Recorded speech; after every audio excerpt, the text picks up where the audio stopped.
Ok, donc sur cette partie maintenant, on va travailler sur les logarithmes. Alors, pour ce qui est des logarithmes, le premier à voir, c'est le logarithme népérien ou logarithme naturel, c'est les deux noms qu'on peut lui donner.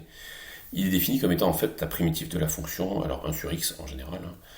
Mais là, comme on veut que la variable de la fonction ln de x soit x, on l'a mis en borne d'intégration, donc pour pas confondre les lettres utilisées pour les inconnus, on ne met pas la même lettre pour la borne et pour l'argument de l'intégrale ici.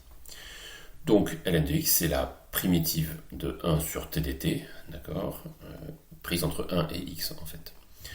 Donc c'est la fonction de x puissance moins 1. Alors c'est une fonction qui ressemble à ça, hein. Elle tend vers moins l'infini quand x tend vers 0, elle tend vers plus l'infini quand x tend vers l'infini. Alors elle croît très très lentement, et bon, elle a une tangente verticale, hein, sur l'axe des y. Donc là ça paraît plus rapide quand même.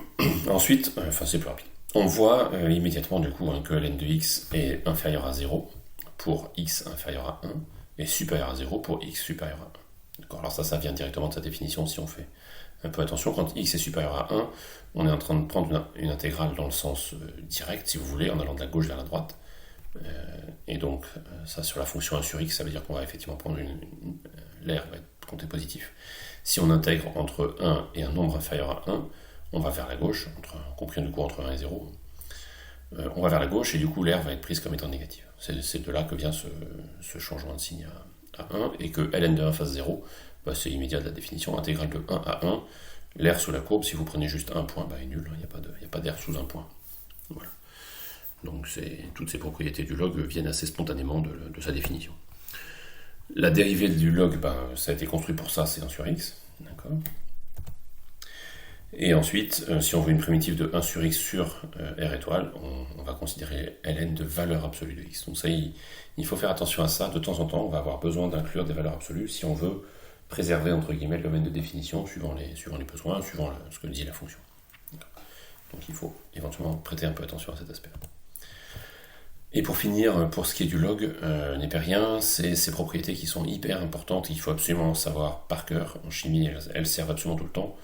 Le ln d'un produit a fois b est égal à ln de a plus ln de b. D'accord. Ensuite, le ln de a à la puissance n, c'est n fois ln de a, donc ça permet de faire descendre un exposant.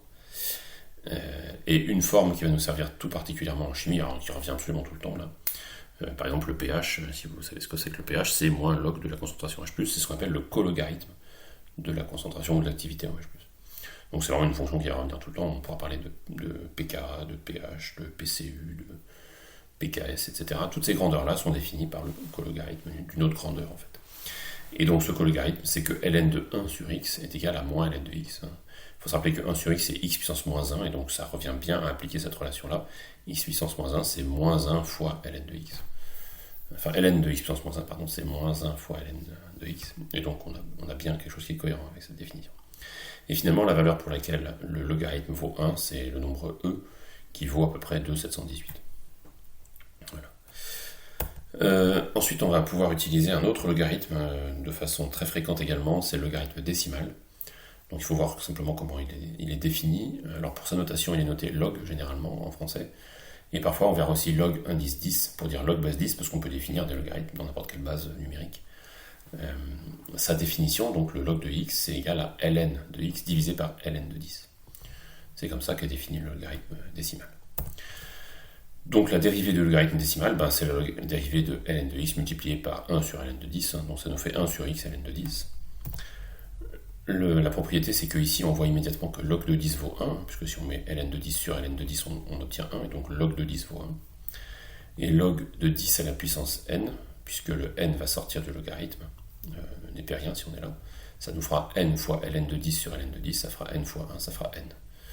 Donc c'est une façon très pratique de récupérer entre guillemets des exposants sur des nombres, tout en restant en base 10.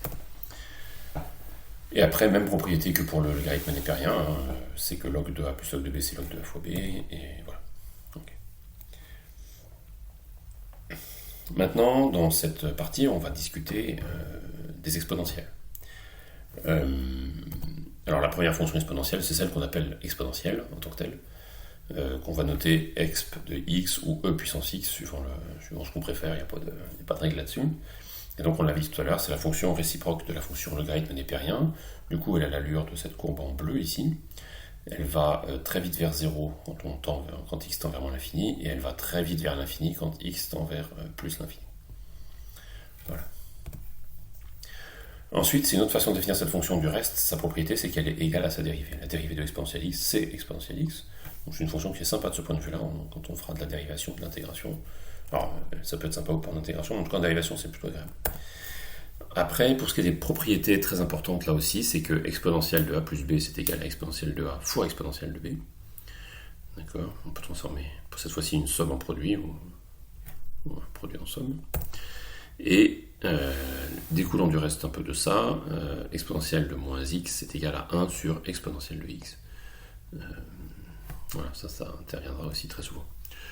Et pour finir, la règle sur la puissance, donc exponentielle de a, le tout à la puissance n, c'est égal à exponentielle de n fois a. Alors il faut faire attention à ne pas confondre ça avec exponentielle de a à la puissance n, parce que là c'est l'argument qui est à la puissance n et ça n'a rien à voir. Si par exemple on prend le cas de exponentielle moins x, si vous mettez exponentielle moins x au carré, ça va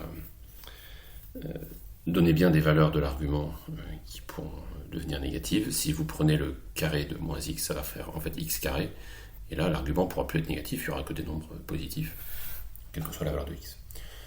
Donc c'est bien deux choses complètement différentes, il faut bien faire attention à ces deux notations-là, elles ne disent pas du tout la même chose.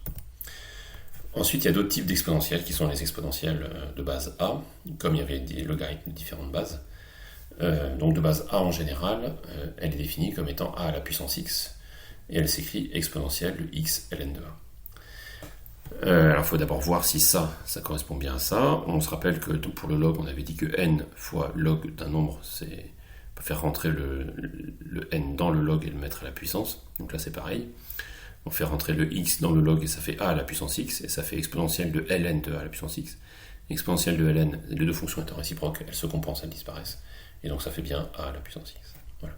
Donc pour une exponentielle de base a en général, la définition est celle-là. Du coup, la dérivée d'une exponentielle de base a, c'est ln de a fois a exponentielle x. Voilà. Quand on dérive exponentielle de x fois un nombre, le nombre est sorti, et après on retrouve l'exponentielle de x fois ce nombre-là. Donc voilà, c'est de là que ça vient. Si c'est pas clair, prenez le temps de revoir ça tranquillement.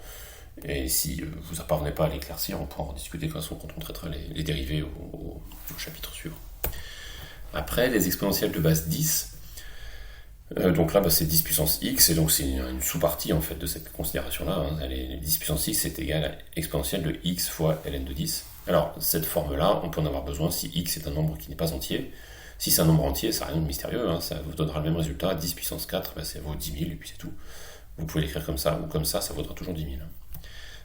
Voilà, donc c'est pour les nombres non entiers qu'on va avoir besoin de cette formulation-là, ou si on a besoin de dériver voilà, cette fonction. Et donc cette fonction se dérive, j'en reviens à ça, comme étant 10 puissance x prime là, est égal à ln de 10, ce ln de 10 qui sort, fois 10 puissance x. D'accord, c'est exactement la même règle que ici, on a remplacé a par 10 simplement. Il n'y a pas de changement.